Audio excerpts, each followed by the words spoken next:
So Plex, the media streaming service, was breached a couple days ago. Let's talk about it.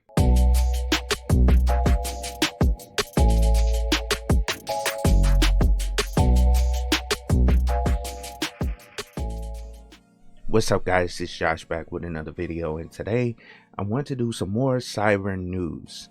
And I found this article a couple days ago, I think it was like last week or so, about Plex, the media streaming service, software that you can install.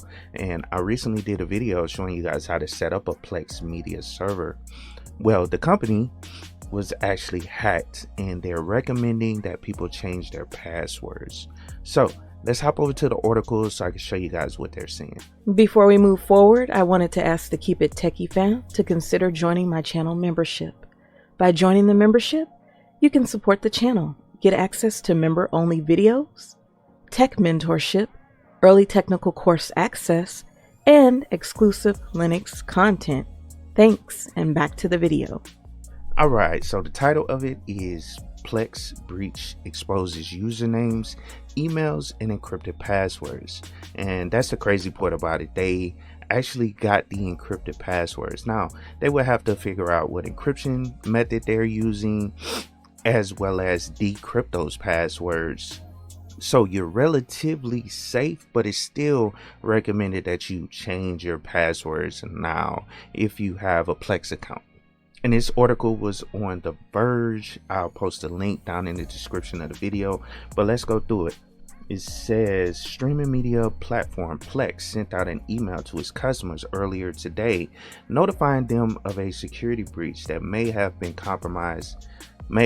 compromised account information, including usernames, email addresses, and passwords. And it's crazy. I received this email because I do have a Plex account. I have a Plex server where I share out all my media within my home network. And then it says, while Plex message says all account passwords that could have been accessed were hashed and secure in accordance with best practices, it is still advisory all users to change their passwords immediately. And I definitely want to reiterate that anytime you see one of these companies get breached, the best and ultimate way of securing your account is by changing your password as soon as possible. So as soon as you see that email, go in to your account, make sure you're going to the Plex page to change don't click on no random leaks in the email or something like that.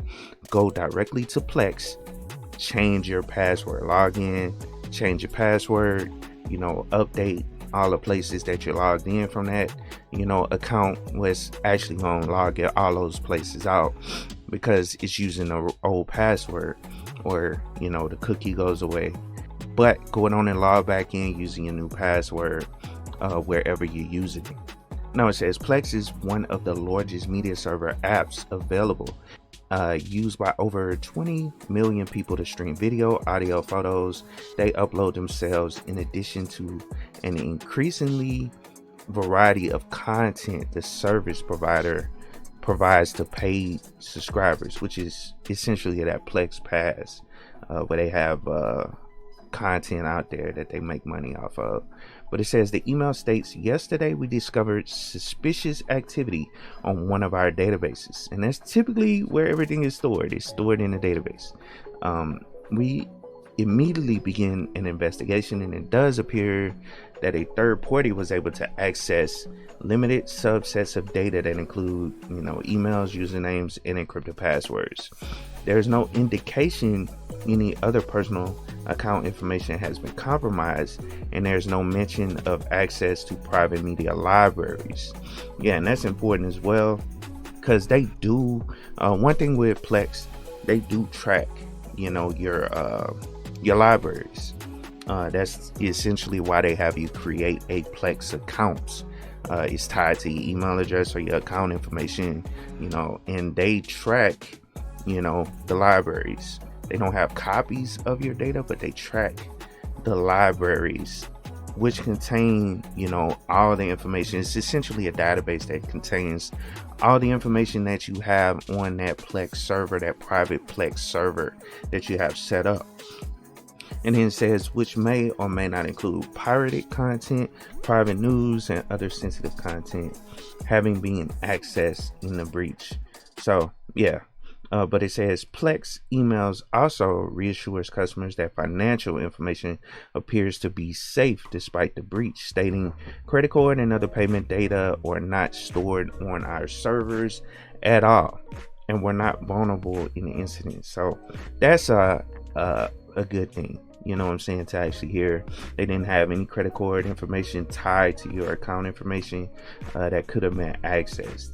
Now it says the cause of the breach has been found, and Plex says it's taking action to prevent others from taking advantage of the same security flaw. We've already addressed the method that this third party employed to gain access to the system, and we're doing additional reviews to ensure that security of all of our systems is further hardened to prevent future incursion. Now it says if you have a Plex account, you should take actions to secure it immediately following the instructions provided by the company. You should also enable two-factor authentication, which a lot of companies do after being breached. They'll recommend it, and they'll even start forcing it on the users to use two-factor authentication. But if you guys follow the cybersecurity world, then two-factor authentication is not 100% safe as well. But it says if you haven't already, Plex put the two-factor authentication option under the account page. Now it says additionally you should be using either a free or paid password manager to easily manage unique, difficult to guess passwords and two-factor authentication codes across all apps, services, and sites. And that's true. I'm glad they're bringing up that point, because I just did a video talking about what happened to that LastPass and how I always recommend people use KeePass, and that's mainly because you have control over the database where it's stored. You're responsible for your own security, you know what I'm saying? So as long as that password database is locked and you don't leave it open all the time, then you should be good to go. Now it says web browsers such as Google Chrome, Microsoft Edge, and Safari have decent built-in options these days through dedicated services, are also available from the likes of Bitwarden, 1Password, and LastPass. Some password managers will alert you to passwords that have been breached online and autofill passwords when prompted by apps and websites on the desktop and phone. That's cool. They actually reference a lot of those databases that are out there, or data dumps that are out there, with the passwords that have been cracked, and they'll send you alert if this password was used or was found in a breach. So that's dope. Some of them do offer that. So I mainly wanted to do that video because, like I said, I just did a video showing people how to set up a Plex server, and so that requires you to create a Plex account, and so please use complex passwords, password managers, all that good stuff to try to protect yourself as best you can. And please like, share, and subscribe to the channel. If you have any questions, leave comments down in the comments below, and also give me your thoughts about this. You know what I'm saying? If you got any thoughts, go down there and leave them down in the comments like I stated earlier. But I hope you have a wonderful day, and of course, keep it techie.